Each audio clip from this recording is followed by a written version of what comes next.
తిరువురు దేవాలయం, జపాలి ఆంజనేయ స్వామి దేవాలయం చూసేద్దాం.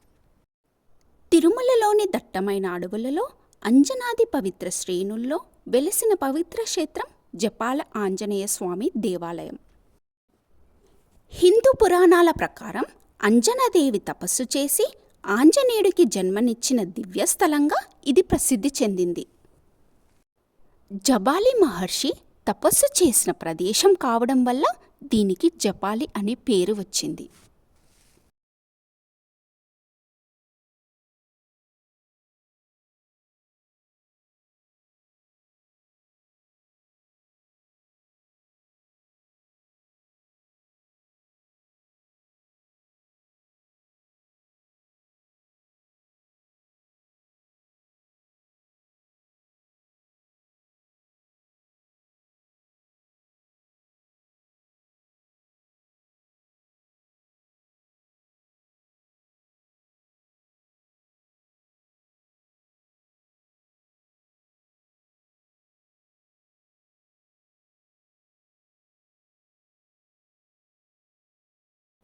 రామాయణ కాలం నాటి గుర్తులు.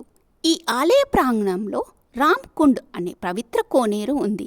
త్రేతాయుగంలో శ్రీరాముడు, సీతాదేవి, లక్ష్మణుడు వనవాస సమయంలో ఈ ప్రదేశాన్ని సందర్శించారని, అప్పుడు వాళ్ళు ఈ తీర్థాన్ని ఉపయోగించారని కథనం. ఈ జపాలి తీర్థంలో పవిత్ర స్నానం ఆచరిస్తే సకల పాపాలు, గ్రహదోషాలు మరియు మానసిక బాధలు తొలగుతాయని భక్తుల ప్రగాఢ విశ్వాసం.